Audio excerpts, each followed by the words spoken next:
We'd like to begin today's program. Today we're fortunate enough to have Rose Simkins, who's the Chief Executive of Stop Hate UK, a charity that provides independent and confidential support to people affected by hate crime. Can we please welcome her in our usual way, with the salawat.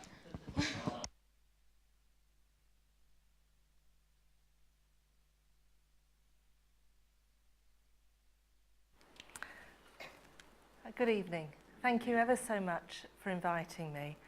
I'm going to talk to you about hate crime and about what that term means and how our organisation is there, and really to ask for your help in letting other people know about the service and about how we can help protect people, support them, and hopefully improve people's lives.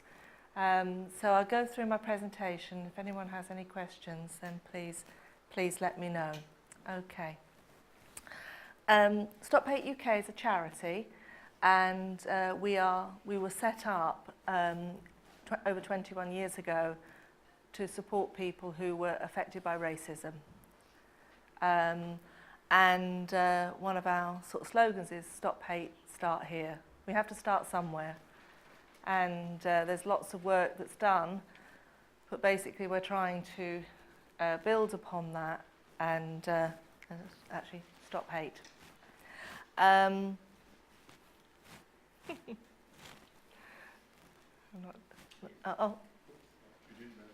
Did I manage it then?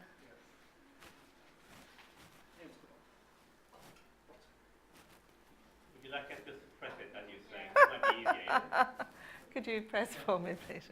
Basically, as a charity, as an organisation, I don't know if people could, it's very small, but basically we dream at Stop Hate UK of a society which is free from hate, harassment and discrimination, and where all people are valued for their unique identity.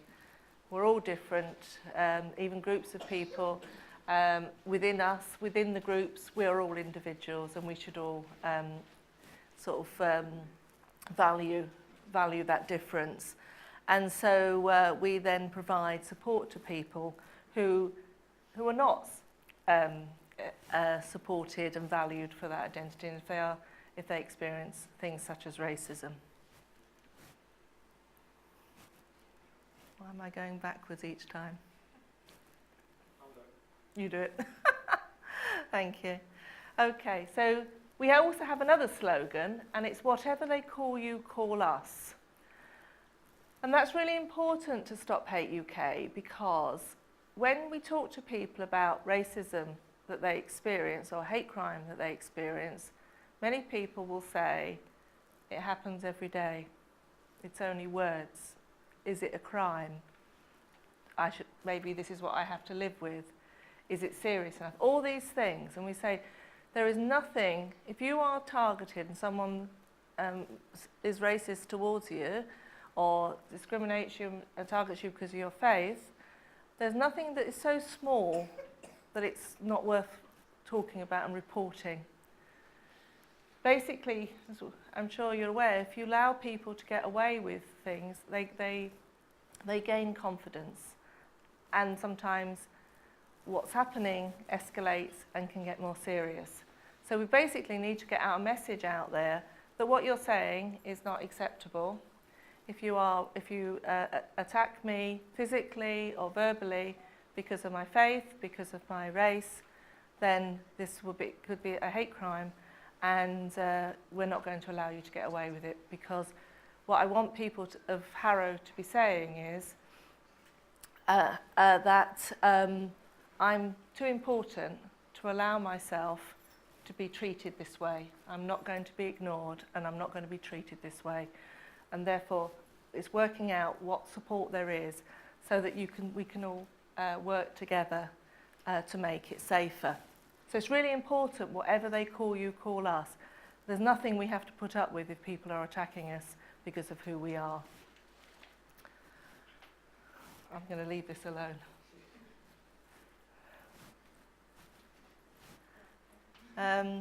So what is hate crime?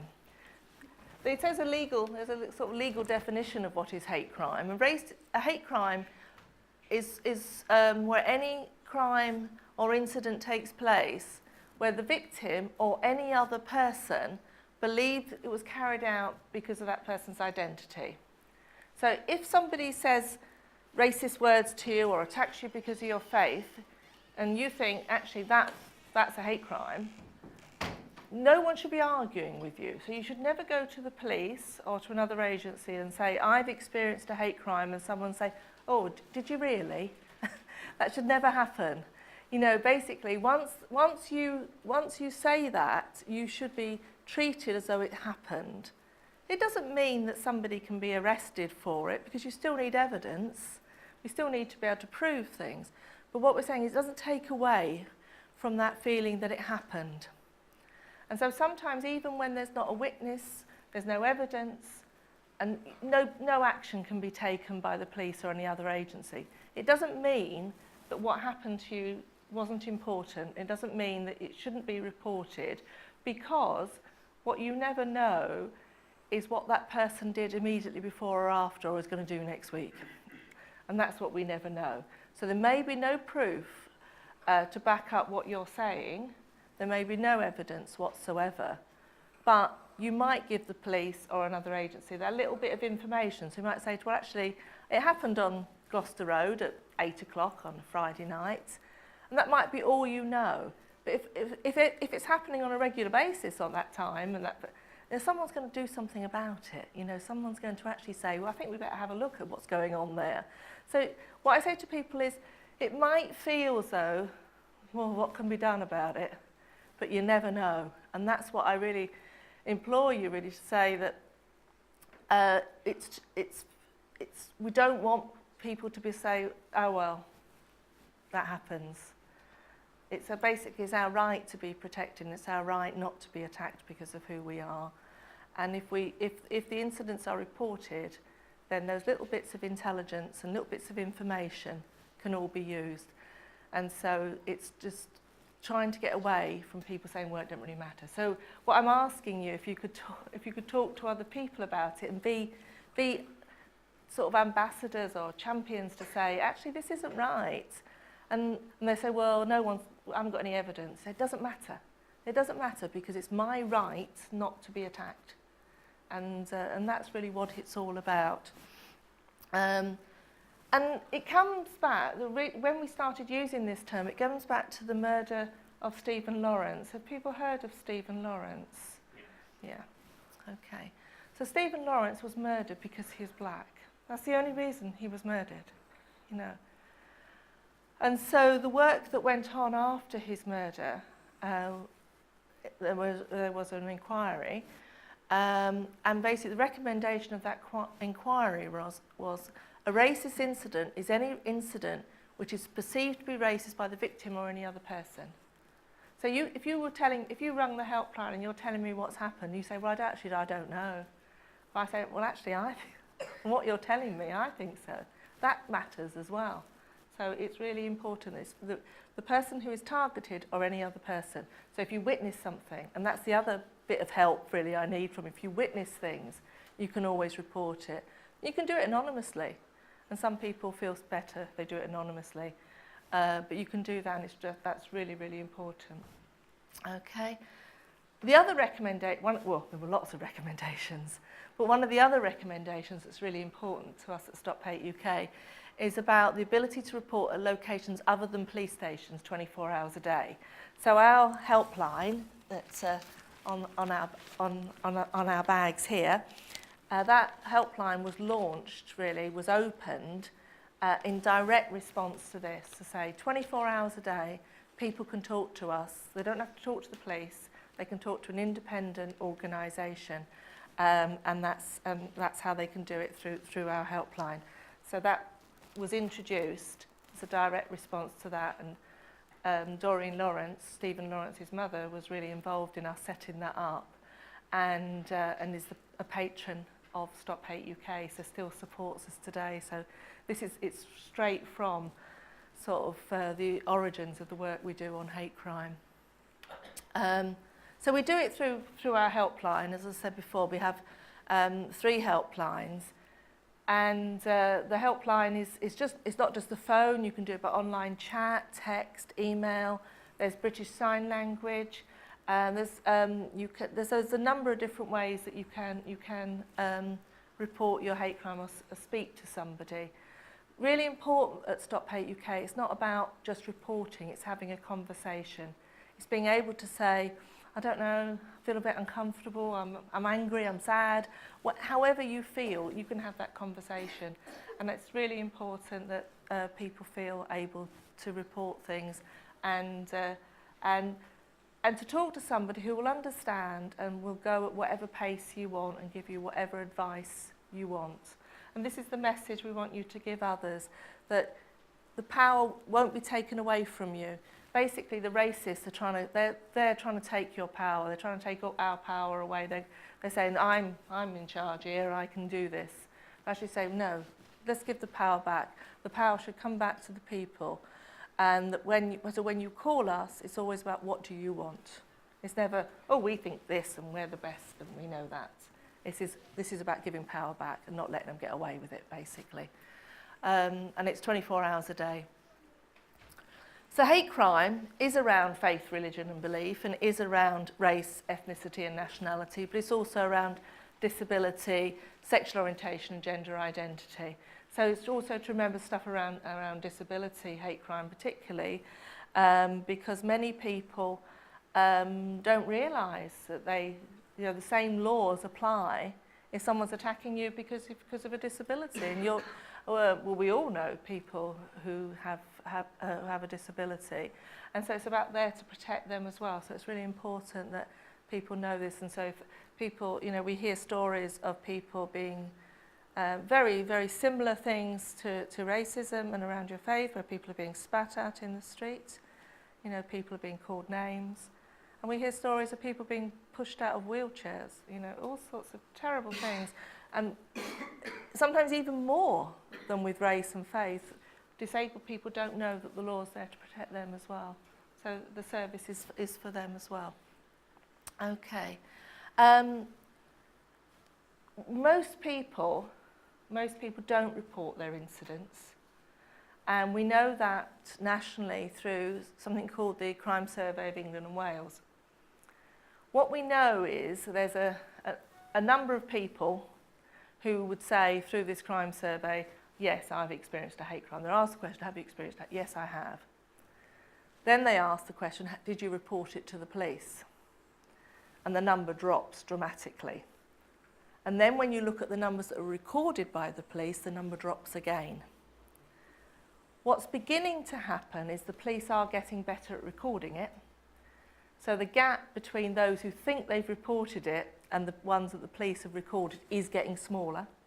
So we actually believe that more people are reporting their incidents than has ever happened in the past. So that gap is closing, say, between those who think they've experienced a hate crime and the numbers recorded by the police. So everybody is getting better, and I think that's really important to know, to have some confidence. There's a lot of people working really hard to try and make it right and to give people support.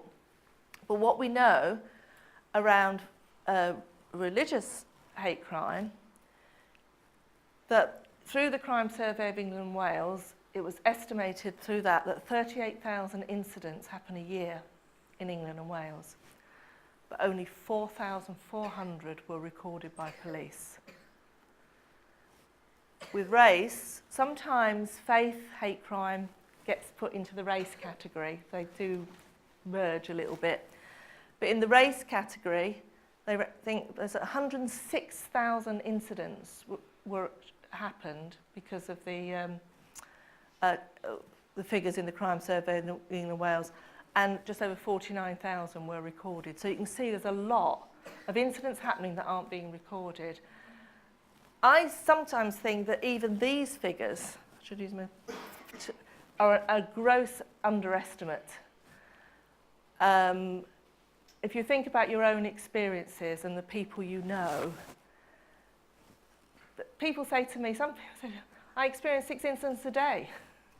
You know, so we're talking about a lot of people sometimes having things that they're not, even when they're asked a question in the crime survey of England and Wales, are still not saying they've experienced it. So I think that number could be really high. And it's about sometimes where our tolerance level is. Some people say, well, this is so normal to me, I don't even notice, don't even think of it as being a hate crime anymore. It's so everyday. And so I think if our tolerance becomes too high, we don't even notice the terrible things that are happening to us in this way. We notice them because obviously people feel them. And it affects how you think and how you behave and how you trust. And therefore, I think we've got a problem, basically. We've got a big problem, but what we know is that there's a lot of work being done by agencies like Stop Hate UK and by the police to make it better. And the police will be the first to say that we've got a long way to go. But they are trying harder to be more receptive when you report and to give a better service. And then organisations like ours can help you if there's a problem with that. Okay. I've talked in this about some of the reasons why people don't report. And I think you could add more and more to this, but it is about people not even recognising that it's a hate crime. It's very, it's difficult to find time. I'm busy. People say to me, I'm going to work. I'm going to visit my mother. I haven't got time to go and talk to the police. I've got my kids to pick up. I've got this to do and that to do. And actually people sometimes think, well, I haven't got time to do it. They don't think they'll be believed. They'll think nothing will ever happen.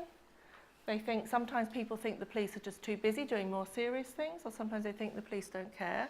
There's a mixture of reasons, and there's so many different reasons why people won't do it.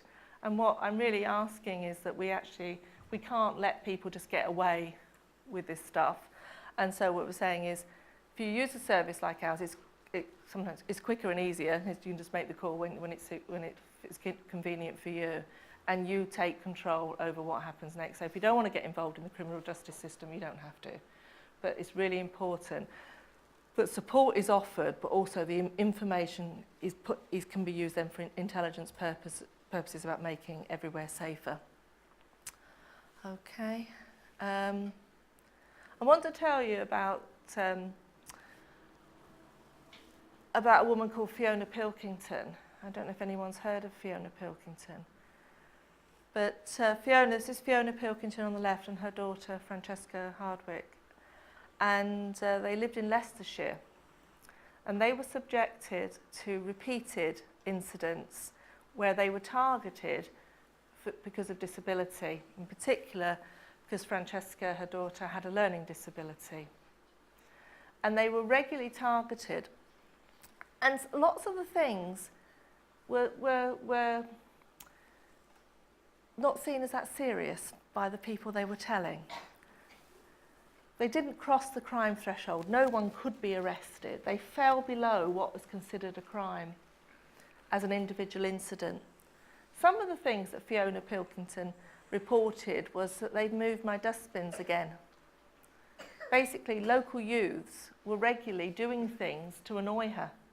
They were going and moving her dustbin, throwing their bikes against the hedge, just lots of little things. And nobody saw it as serious. We say, the police are really good at that. We know when the blue lights need to flash, something's really serious, life is at risk. What nobody recognised with Fiona was that life was at risk, because all these incidents were really seen as really trivial and nothing really important. Nobody asked how she felt about it. What was it doing to her life? And that's a really important thing. It's not about whether whether the police think my life's at risk because the blue lights are flashing. Fiona's life and Francesca's lives were at risk. Because one day she couldn't take it anymore. She'd reported 30, 40 incidents. Couldn't take it anymore. And she drove her car with her daughter down a country lane. And she set fire to her car. So Fiona and Francesca died because of the hate crime that they were experiencing that nobody understood the impact. And that's why, you know, it's whatever they call you, call us, because you never know when somebody can't take it anymore. And that was obviously, and so what this has done has made the police and other agencies better at trying to recognise the impact of what's happening. That if we ignore this, what could happen? But that is bullying, It was happening because of because she had a learning disability. So it would be seen as a hate crime. Yes. The word bullying and hate, you know, it's about when people say it's only bullying, but bullying could be unlawful, and it has that impact. So the term hate crime, sort of, if it brings bullying into that league really, of where we have to just, with sometimes in schools particularly, people say, oh, it's only a bit of bullying, it's what we have to live with. Well, we don't have to live with it, there's laws, you know, there's laws, and this is the impact of ignoring it. And there's lots of stories of young people, you know, stuff they're hearing online, you know, on the internet, are then, you know, taking their life. And so we have to really, this is very, obviously, as we know, it's a very serious topic. And then we have this bus stop. Does anyone know where this bus stop is? This is the bus stop where Stephen Lawrence was murdered, yeah. And it just strikes me as just sort of being, it's an ordinary street, you know, it's really, I mean, you wouldn't think there's anything untoward going on there. It looks very ordinary. And obviously the murder of Stephen Lawrence changed the whole way police and organisations like us work. I'm saying there's still a long, long way to go. I'm not that naive that I think, you know, we've got it sorted. But what I'm really saying is we've got to do something, and we've got some tools here that you could use to help other people kind of come forward.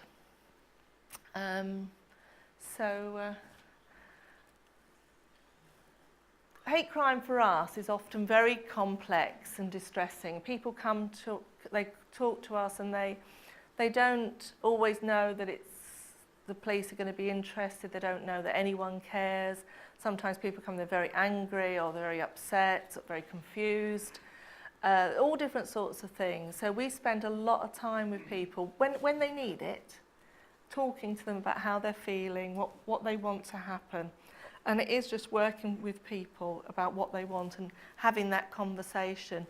And often we don't have evidence, but that doesn't mean it didn't happen.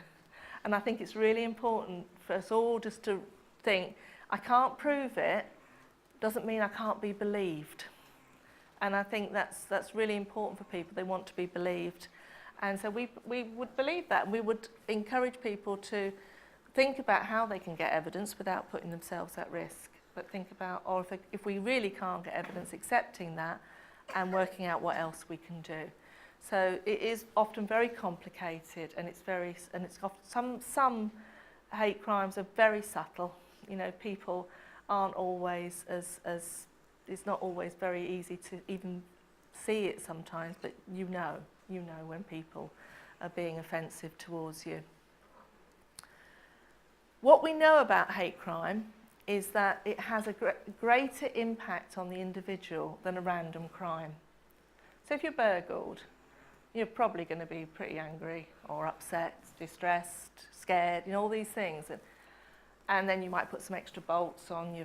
A family member might come and stay with you for a week or so, and you know, you might just leave more lights on when you go out and fit your burglar alarm. So you will do all these things because you are worried. But then all those things feel comfortable then, and you get over it. Most people who experience those sorts of things get over it. What we know about hate crime is that if you are targeted because of who you are, it's going to affect you more. And that's pretty, it's the common sense really, isn't it? It's pretty, because you're always that person. So when the day that someone calls you a name or pushes you or attacks you, you're the same person the next day. So then you think, well, what, is it going to happen again? And actually then you tell your friends in another town or your family members in another town, and they say, oh, well, that's going to happen to me.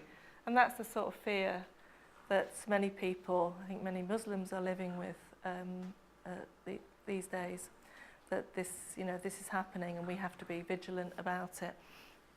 So what we know is that, you can't really see, I'm missing that because of my little thing at the bottom, but when people experience a crime, they can be annoyed. And 61% of people who experience a hate crime are annoyed. But actually the number of people who experience a random crime, there's more of them that are annoyed, because annoyed is I'm annoyed, it's nothing very special really, is it? But angry, once you start talking about I'm angry, people who experience a hate crime are much more angry than those who experience a crime that's random. Anxiety, if you look at anxiety, 38% of people who say they experienced a hate crime, their anxiety levels have increased, whereas only 9% for other crimes. The difference is much greater. Loss of confidence, you've got 39% compared to 15%. I've supported people on our helpline, women who've said that they won't take their children to nursery because they're too frightened of going out. I've spoken to women who've said, when my husband goes to work, I shut the curtains and I don't go out. I spoke to a woman one Sunday evening, and we spoke for over an hour, and whilst I was talking to her, it started to get dark, so I stood up and put my light on. And I was quite a long way into the conversation after I put my light on when I realised she was sitting in the dark because she was too frightened to put her light on. And going back to your point about sort of bullying, I've had people who absolutely should know better saying to me, just a bit of name calling. What's a bit of name calling? And if every time you go somewhere you're called, a nasty sort of offensive name, how long before you stop going there? Or how long before you get so angry you do something about it that gets you into trouble? So there's all different sorts of emotions that are going on, and we have to be really careful with that. Fear, 46% of people who experience a hate crime said they experienced fear compared to 15%. That's a massive, massive difference. And so these are, and then depression, 25% compared to 8%. 25% of people who experience a hate crime said in the crime survey of England and Wales that they experienced depression. So these are figures that the government, the police take seriously. They do this crime survey so they can understand. So this is what it's telling them. So actually we should all be demanding our rights because they know what it does to people. So it's about, actually through the crime survey of England and Wales, that if this happens, I'm more likely to be depressed, I'm more likely to be fearful, I'm more likely to lose confidence, to be anxious and to be angry. Well, what do you think that's doing to me? And I think this is what we have to be saying is, you know this, so treat me properly and actually support me. Is everybody okay? Yeah? To report your hate crime, most people who report hate crime go directly to the police. But what we know is most people don't report their hate crime. So those that do, most of them go to the police. And then there's sometimes other local centres that you can go to. Anyone heard of True Vision? Anyone heard of True Vision? True Vision is an online way to report hate crime to the police. So it's an online form, and it goes directly to the police when you do that. But then you have another option, which is a service like ours, where you can talk to somebody who's independent, who won't take any, doesn't suddenly put you in the criminal justice system, takes you where you want to go with it, really. So that's the option, the independent option. Some people report to the police and then still come to us. And that might be because they didn't like what the police said to them, or it might be that they did like what they said to them, but then they actually don't know what's going on and they need a bit more information, or they need some other support, or they want something else to happen. So we work, you can move about between them. It doesn't matter as long as you're telling somebody about it. And that's what I hope I've sort of got across, that part of our purpose of having a third-party service like ours, an independent service, is about, we can support you, we can give you emotional and practical support, we can help you about your rights, how to collect evidence, how to demand your rights and get the justice that you're entitled to, and also your ability to report anonymously if you don't want to say who you are, or if you witness something you don't want to. If somebody tells you something and you say you should report this, and they say no, I'm not going to, you could still report it anonymously, because you're not saying anything about them, but you're making sure that information goes in. Otherwise, it didn't happen. Basically, that's generally how most decision makers work. If it's not reported, it didn't happen. Let's just ignore it. We don't know about it. So at Stop Hate UK, we do this, we have conversations and we work out what has happened and what you want to happen. And we understand that for many people, you don't want to go in the criminal justice system. I don't know if anyone has ever been a witness or ended up in court for any reason, but I've been in court as a professional, but I've also been in a court supporting my 17-year-old son when he was a witness to a hit and run. And it was the most horrendous experience it was just horrible. And all I wanted to do was go up and attack the judge, really, and pull my son out from there and say, no, don't do this to him. So I know that it wasn't a nice place for us. And I just think, and he said at the time, 17, really of course he's my son, he's a lovely, lovely son. And he said, I will never witness anything again. I said, well, how do you know that? He said, no, I will never witness anything again, because he didn't like it at all. Hopefully now he's 24, he'll have got over that trauma. But it is hard for people. And but some people, there is support out there. There's organisations that they should support you through the court system. So again, that's the sort of thing that we can give you some advice on and support with, because it shouldn't be that horrible. It shouldn't be that horrible at all. So at Stop Hate UK, we have lots of resources, and I've given you a bag with some posters in it, which is just a little taster of what there is. I don't want to take any bags home with me. What I want you to do is to take what I've got and give it out to people you think might need it. If you go to any libraries or any other centres or what have you, just take them some stuff and say, is there a poster you can put up? But if you want to know more about what we do, then you could look at our website, and there's a catalogue on there which has lots of other things. They've got prices again. Don't worry about the prices. You just email me and I'll send it to you. But we basically have a range of posters, particularly around faith hate crime, so you can have those. And what have we got on the next slide?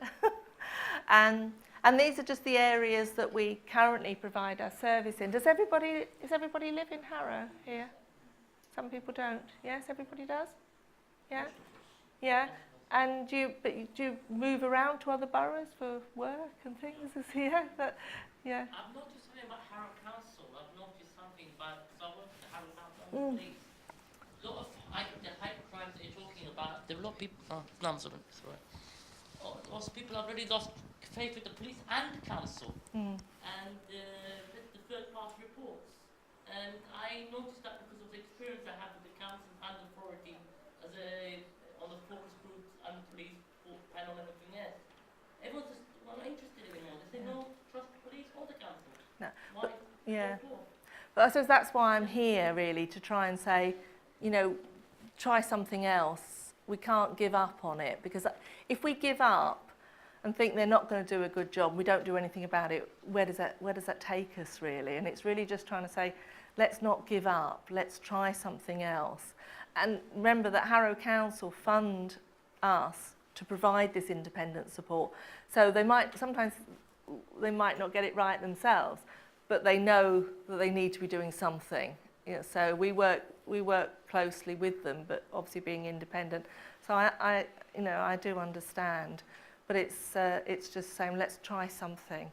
And I'm just trying to fight against people saying, what's the point, really?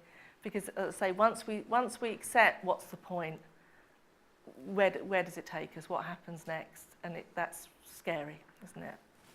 What happens if you don't live in those areas? Can we just go back to that? this service our service is only in those areas. If in other areas, who's another area that anyone lives? Brent, right. Yeah. Well, what I would do if I was you, I would be saying to the police, to the local authority, where do I go? What is your service if I don't want to talk to you about hate crime? Really? Because they should be taking that seriously. They should have an independent way of reporting hate crime. Obviously... So what happens if you dial this number and you happen to live in a different area? We wouldn't be able to help you because we wouldn't get funding.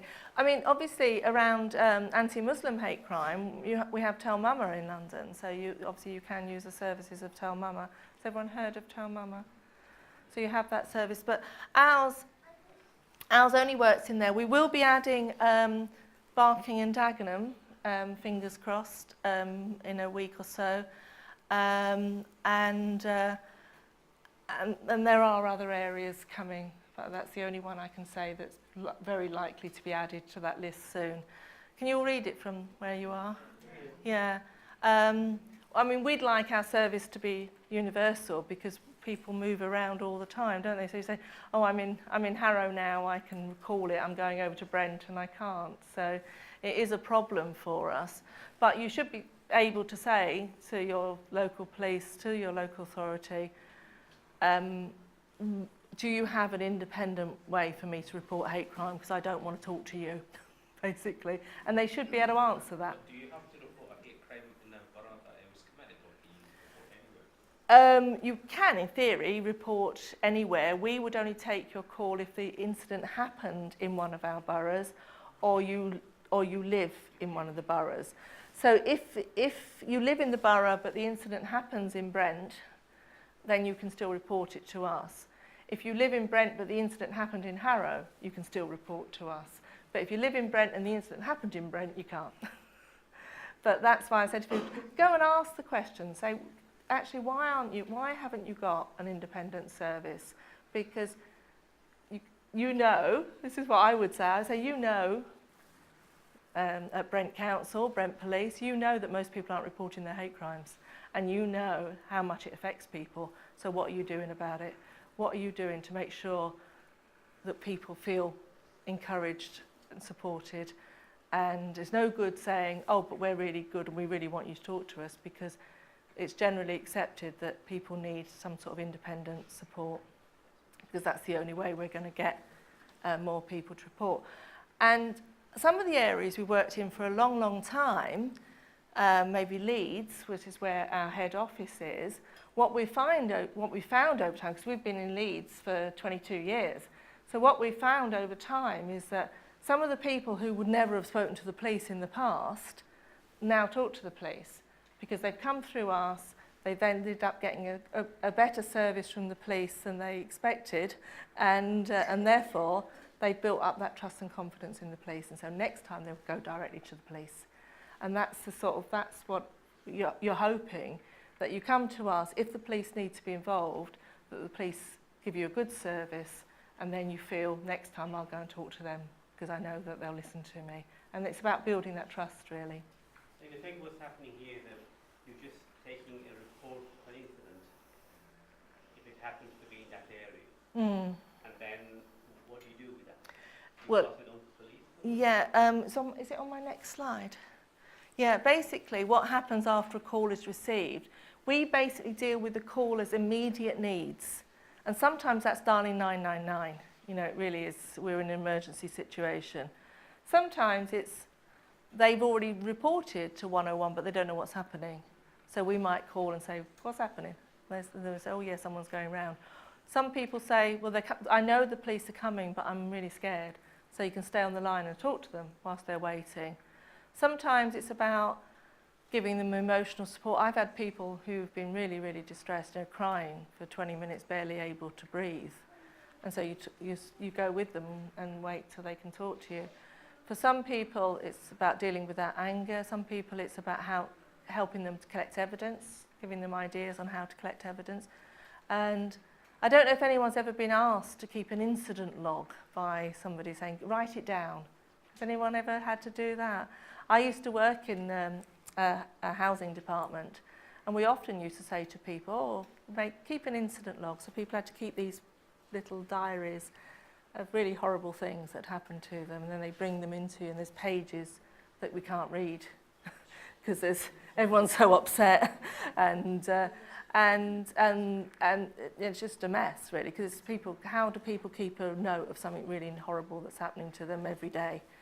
So what people ring us, and we keep that log for them. They can ring us up and say, you know, this is what's happening, and so we actually have better records because of that, because you actually get them in a logical order, and a chronological order of when they've happened, and you're able to capture them all.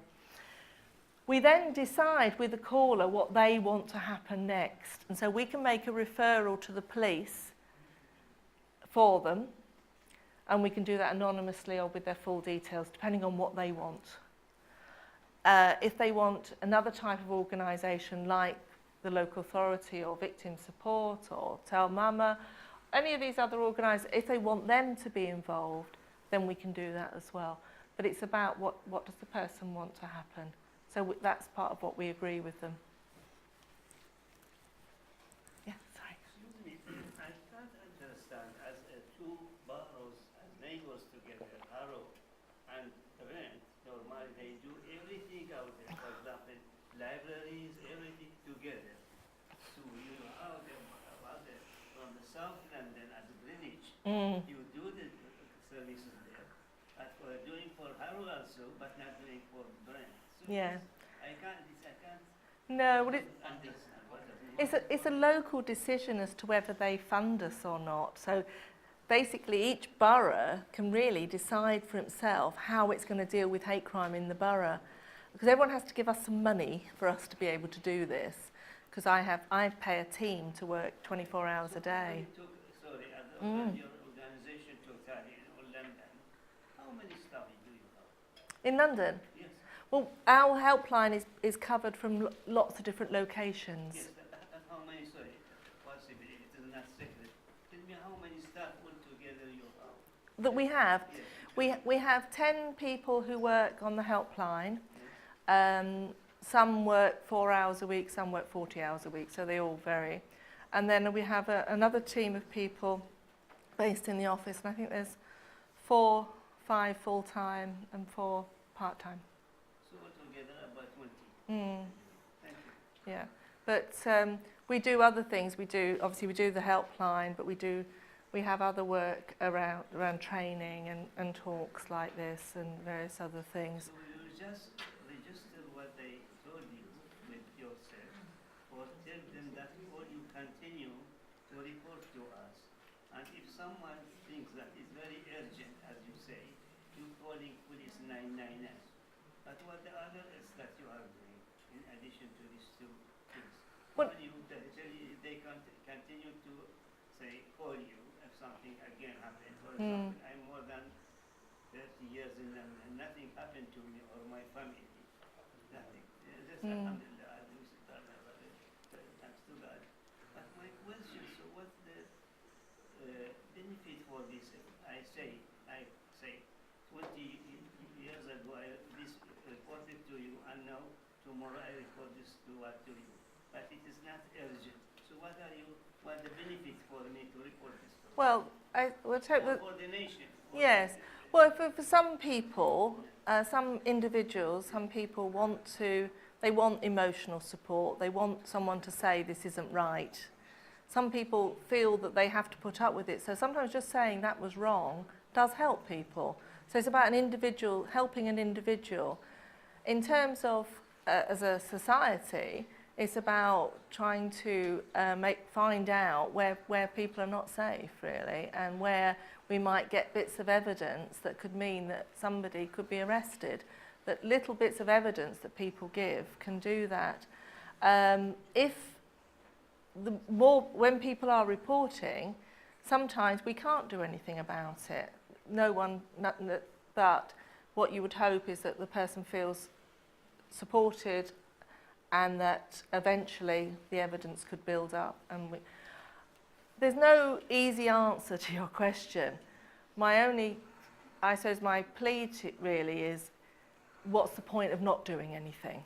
really. And I think we have to look at it that way. We don't always know what the point of making the report is, but we certainly should know the point of not doing it, which means nothing ever changes. Can I actually add what you said here? You show us a lot of statistics actually of incidents and the one reported by police and this. You didn't tell us actually how many of those being prosecuted, maybe even none. Well, we don't. This Yes. is one. Yes. Secondly, the other statistic would be also useful. Yeah. Is this reporting? Is it really going to? Is it reducing the crime, or is it advocating to make it more? Because maybe provoke actually more to have more actually. It's a difficult. That's a difficult one to answer because we're part of there's other organisations who will know more about what happens at the end. We deal with the person's immediate needs, and then with their consent, the local police or council will get involved. And sometimes we never hear anything else again because the support is then being provided by those other agencies. So we would only know if the person comes back to us and says, actually, I don't like what they're doing or I need something else. So we're trying to get the right people to do the right things. So we don't follow it through to the end. I'm going to talk in a minute about some stuff we're doing around online hate. And we do know, we know it's different with that. We do know more about the arrests that follow and that is having an impact. But we won't always know. The local police and the local council will be the people that will know. So, I mean, sorry, I do apologize. I hope you don't take it very. Of course not. Therefore, is the action is really to take the pressure of the individual being actually subjected to it? Because if it is just reported, at least personally feel happy. If it's not really, I mean, because there is no action response back to when it's being reported. There is no follow-up. There is no report back. And also, you don't have actually report of what you reported to the police. Well, we would report it to the police. Therefore, that's it. No, but we would say to you, this is what you should expect following this call. This is what you should expect to happen. If it doesn't happen, or you want something else, call us again, and we will help you make sure that happens. So we give people sometimes the words to use. Say, if you say this to a police officer, they cannot ignore you. If you say this to, so it's about, it is about empowering people to take some action, positive action themselves, but also always knowing we're there if something doesn't go right, and if you want something else. There's no, I can't give you all the answer to your question because otherwise we would be working at every stage, and we'd be a huge organisation to be able to do that, and we're only a very small organisation. What we deal with is that first time that people want to talk about it. Does that help? What we have here, and it's in your booklets, is how to report hate crime in 45 languages. So if people read other languages, you can ask them to have a look at this booklet. But what we also have is individual sheets. So if you were going to an event where everybody would read Arabic, for example, we can give you individual sheets of how to report Arabic, how to report hate crime in Arabic. So that booklet is really, and so I would encourage, if you use any council services or say, you know, that you could actually give one of these booklets to their reception, or you could be saying to them, you know, what happens if I want to have information in another language? And because in Harrow, because they've got Stop Hate UK, they've got no excuse not to have this information. Not the funding. Sorry? They don't have the funding. Funding's cutting down Yep. day by day now. No, but they have it. They have it here. Basically, they don't need any funding. They funded us, so we provide it, and that's. When you speak to the council itself, Harrow Council, because I've been speaking to Harrow Council regarding this hate crime so they say that the funding is being cut down every time. Yeah, but they're funding us to provide this service, And so if the people you're talking to don't know about it, then you can say, well, come on, come on, here's your bag. And that's really it. And it's about there's a lot of people in Harrow who won't know anything about this. And so we've all got to just, if you can change somebody by saying, actually, what are you talking about? Load of rubbish. Here's your bag.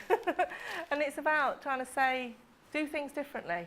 And it's just really, that's what I need you to help me with. Because I can't speak to everybody in Harrow. And you will know people, and people will trust you that wouldn't know and trust me. So that's really what it's all about. So in terms of what we did, in the year 2015-16, 81.4% of our calls were answered within 4 rings. And I don't know any other call centre that can do that. Certainly the police can't do that. But most people contacted by telephone. We made over 300 referrals to the police and more than 250 referrals to other agencies. Disability and race are our top reasons why people contact us. But as I said at the beginning, sometimes faith, hate crime, so if you might be attacked for being a Muslim, it sometimes gets recorded as race rather than faith. So sometimes you have to look more closely at the race figures as well. And we're moving on. So that's the sort of level of stuff we do. The most commonly reported incidents were around verbal abuse and threatening behaviour. People who reported disability hate crime were more likely to have a learning disability, mental ill health or physical disability, which most of them, to be honest. While the number of reported incidents of religion, faith or belief, hate crimes, are still low for our organisation, Muslim callers were most likely to report incidents. So out of all our faith reports, most of them are from Muslims. What we know nationally is that the overall increase in reporting to the police in that year was up 19% from the year before. What we expect to happen when the 16-17 figures come out is that there will be another big increase. The referendum last year caused a big increase in hate crime incidents and calls to the police and our service. And interestingly, well, terrifyingly, sadly, the week after the referendum, although for many people, the people saw the referendum obviously about Europeans, many of the calls we had were from Muslim women. Who were being targeted in the street, and so this is the sort of cowards that we're dealing with, that they're attacking women and children in the streets, basically, verbal abuse and sort of physical contact, and and obviously events such as this week changes things again. What we find is that whenever there's a national or international event, the numbers of hate crime reports will spike. What tends to happen is they come down again quickly and revert to normal, usual levels. What happened after the referendum, they went up and they stayed up. And so the levels of hate crime stayed up for about 3 months before they came down again. But I think we are in such volatile times now, and obviously things around triggering Article 50 and obviously the attack in Westminster means that I don't think we can be complacent. I think that we're in turbulent times, as you know. So this is what the referendum did to us. We had a 61% increase in our incidents over that 4-month period afterwards, and 150% increase in racist incidents, 80% more referrals overall, 450% increase in anonymous, calls. So people just ringing us and saying, this has not happened to me before, so why is it happening now? Or I'm experiencing a lot more incidents than I normally do. Normally I experience it and I don't do anything about it. I'm now experiencing so many that I have to do something about it. Or people saying, I'm just more scared. So basically that was what was happening. And what was happening to Stop Hate UK was, as well, we were attacked, verbally abused. Every time I was on the television or radio, people would be phoning up and kind of threatening, making threats against me or abusing me, or and online stuff went crazy. But what was really, really heartening was the number of people who then called us up and said, what can we do to help? And the numbers of people, and that has stayed high, you know, throughout the year. More and more people are saying, what can we do to help? How can we spread the word? How can we help you do what you do? So I'm always out here to talk about horrible things, but actually there's a lot of people out there who don't want this to continue. So it's getting some sort of hope from that. How am I doing? I'm really going over time. Am I okay? I better hurry up a bit. Sorry. I mean, these are just sort of things that we got from on our helpline in the weeks after the referendum. 14-year-old girl was walking home, car full of. These are her words. Squirted the child with water. Go back to your own country. Obviously, the caller was very angry and upset. And what we've put here at the bottom, you know, obviously there's around what possibly, you know, could be the action that was taken. If we whiz through these, please. Oh, there's another one, sorry. What are you doing here? You're supposed to go back to your own country. Again, somebody's son. And because we know, obviously, sometimes if you know the school that people are from, you can go and talk to the school and get the school to take some action, as well as obviously local police. Somebody of Spanish was told in very unnice terms to get back to Europe, and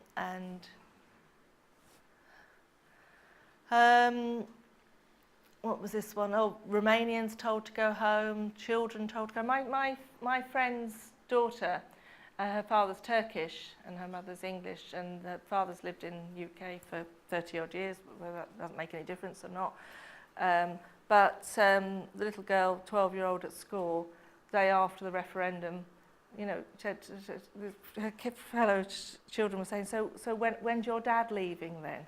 You know, and it's really, you know, obviously it's funny because it's so stupid, but just what that child, you know, when she went home, obviously really distressed to my friend, saying, you know, has Dad got to go? And yeah, that's a horrible thing for a child. So this is the sort of thing that people were experiencing. And then we talked about sort of things going on online, and we're doing a lot of work now about challenging online hate. And talked about the size of the team. I've got a small team of people who work just on online stuff full time, and it is leading to arrests, and we're always looking for volunteers who can help us with that work.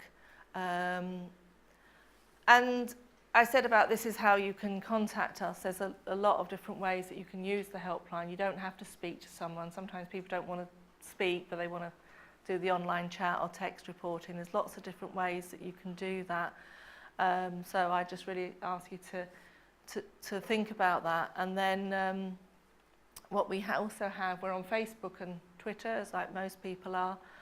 But this is the stuff around the online stuff. And again, we're offering that empathy and support through, if people are being targeted online, we can go on and actually give reassuring messages.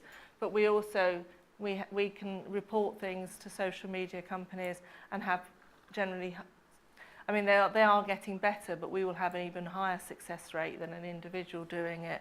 And we can report things to police. So we again show people how to keep evidence and how to be safe online.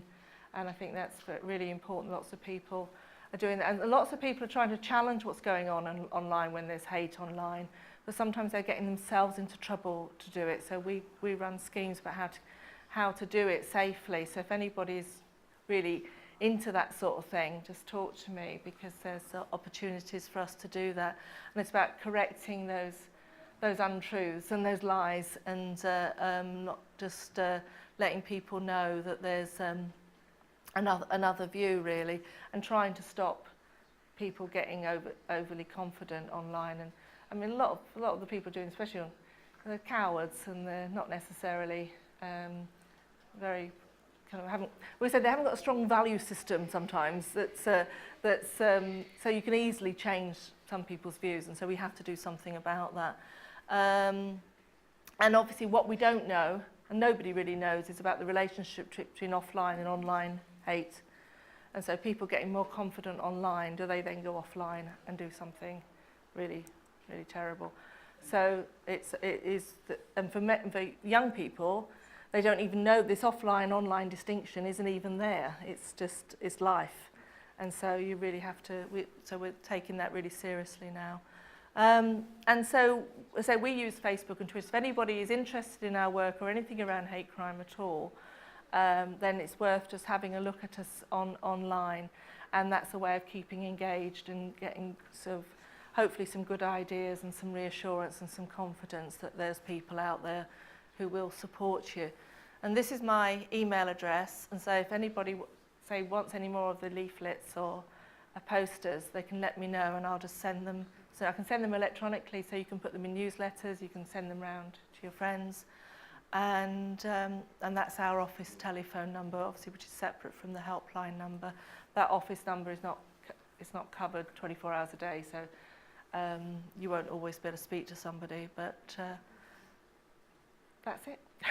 So I hope that was interesting, and I hope people feel some element of sort of they can feel more positive or more hope or less cynical, or just grasp hold of something that means that we don't just allow people to get away with it, and we actually stand up for everybody's rights, because nobody should be targeted because of who they are. But thank you. Thank you.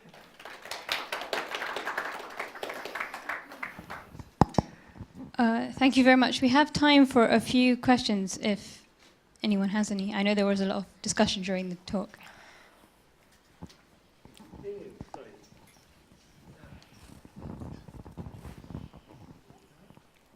Hello? Well, thank you very much indeed. I think it's an excellent presentation and it's very excellent service. I mean, I've been here over 50 years, nearly 50 years, sorry. And I notice actually this sort of crime is increasing. We didn't have this before. And I think is part of it really education, which is actually most of these problems we're talking about is generated or started in schools, which is unfortunately not much work being done on it. This is on one hand, and the other reason there is the media is really very, very destructive. And you could see actually what has happened yesterday, 2 days in London. And you listen to the media and you feel revolted actually, because they just talking is really an Islamic attack on the British people. And now hearing Radio 4 actually patronizing the Muslim. You say, oh, the Muslim, they are good, they are nationalists, etc. I mean, the media is really one of the most damaging to the society to increase actually effect like this one. As well as is ignorance of the media. I think one of the reasons your organization could do is really to put some teaching to the people in actually in presenters or media or the way they language they talk about. It seems, I'll give you an example. I mean, if somebody talk about anything, smallest things about gays or homosexuality, and just straight away picked up and sacrificed actually. Or if somebody say anything about Zionists, straight away become really become a big issue. But they could spend hours talking against Muslim, and they take it as for granted. This is which is I found is really there is something generated in the society. We didn't have this before in the past. We didn't really have this Islamophobia before, and now is something like a fact. I don't know whether this is going to be reported to you about Islamophobia, about which is really never have really a problem like this.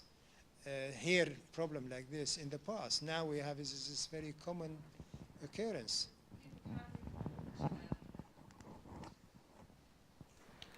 People can report incidents that they see in the press, you know, through us, and we can obviously give advice on how to complain about what you see in the press. And we have a problem with the press, and we have a problem, in my opinion, with our politicians who sometimes they use they're lazy, or they're subtly offensive, or you know they're deliberately offensive. But people don't take responsibility for the damage they cause by the words they use, and we do have a problem. And I think it's much bigger than we as Stop Hate UK are going to be able to solve. But we can help with that campaign, and we have spoken up many a time when we see that and hear that, and it is distressing, because you know people are doing and saying things that just make it worse for everybody and make us all more unsafe. And we've all got to take responsibility for our language, in my opinion. I think we should think very carefully. When people say to me, well, I don't understand why that's offensive, and I said, yes, but if someone's telling you it's offensive, why do you keep saying it? Why would you deliberately say something that somebody else is offended by? And so it's about listening and being more respectful, really. And it's a really, I mean, obviously we're in a situation now where Muslims are being demonised, aren't they, in many circles, and we've just got to keep doing what we can do. And I can't give you the answers, and I feel terrible that I can't, because there's a big problem out there, isn't there, really? I'm not putting pressure, actually. No, I understand, I think yeah. you're doing excellent thing, and it's really fantastic. But I think I prefer to what was said, to see some statistics, actually, of some action of the result of the report. Yes. That would help. Yes. Thank you. Anybody else? Anyone else? In that case, I guess we'll end there. Thank you very much again. Thank you very much for having me. Thank you. You recite Fatiha for Cool. Yeah.